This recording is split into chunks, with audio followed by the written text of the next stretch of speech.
Which state has recently launched the Kamakhya ropeway project? Kamakhya ropeway ప్రాజెక్టును ఇటీవల ఏ రాష్ట్రం ప్రారంభించింది అని అడుగుతున్నారు.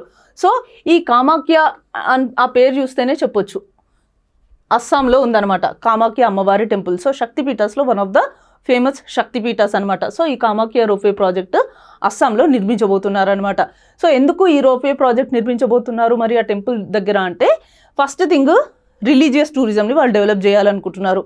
అండ్ అది మాత్రమే కాకుండా ఈ గువాహతి రైల్వే స్టేషన్ నుంచి కామాఖ్య అమ్మవారి టెంపుల్కి వెళ్ళాలి అంటే నీలాచల్ హిల్స్ మీదుగా ట్రావెల్ చేయాల్సి ఉంటుంది. అది కొంచెం రిస్కీ అయిన పని. అది మాత్రమే కాకుండా జనరల్గా ఎవ్రీ ఇయర్ జూన్లో ఇక్కడ అంబుబాచి మేళా అనేది జరుగుతుందన్నమాట. సో ఈ అంబుబాచి మేళాకి ఎంతోమంది టూరిస్టులు వస్తూ ఉంటారు. సో అలాంటప్పుడు ట్రాఫిక్ కంజెషన్ కూడా ఎక్కువ అవుతుంది ఆ నీలాచల్ హిల్స్ మీద. సో ఈ రోప్వే నిర్మించడం ద్వారా ఏమవుతుంది, first thing religious tourism develop అవుతుంది. సెకండ్ థింగ్ ఆ రైల్వే స్టేషన్ నుంచి ఈ కామాఖ్య టెంపుల్కి రావడానికి ట్రావెల్ టైం అనేది 6 minutesకి రెడ్యూస్ అవుతుంది అనమాట. అండ్ ఆ టూరిస్టులు ఎవరైతే ఉన్నారో సేఫ్గా ఫాస్ట్గా కూడా ఇక్కడికి రాగలుగుతారు.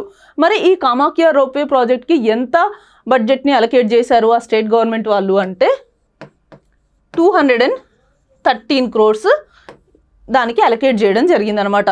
సో ఈ కంప్లీట్ రోప్వే యొక్క కంప్లీట్ లెంత్ వచ్చేసి 1.4 kilometers. సో ఇదొక 2-way రోప్వే అనమాట. సో ఈ అమ్మవారి టెంపుల్కి కామాఖ్య టెంపుల్కి ఇలా రోప్వే నిర్మించడం ద్వారా వాళ్ళు ఏం చెప్తున్నారు అంటే, సో ఒకటి ఉందన్నమాట వికాస్ బి విరాసత్ బి అని, అంటే మన ట్రెడిషన్స్ని ప్రిజర్వ్ చేస్తూనే మనం డెవలప్మెంటల్ ప్రాజెక్ట్స్ కూడా చేసుకోవచ్చు అనే దానికి ఇదొక ఎగ్జాంపుల్ అని అస్సాం యొక్క చీఫ్ మినిస్టర్ చెప్తున్నారనమాట. సో ఎవరు అస్సాం చీఫ్ మినిస్టర్ అంటే హిమంత్ బిశ్వ శర్మ గారు చెప్తున్నారనమాట, వికాస్ బి విరాసత్ బి అని చెప్పేసి. సో ట్రెడిషన్స్ని మనం కాపాడుకుంటూనే మనం డెవలప్మెంటల్ ప్రాజెక్ట్స్ కూడా చేసుకోవచ్చు అని ఆయన అంటున్నారు.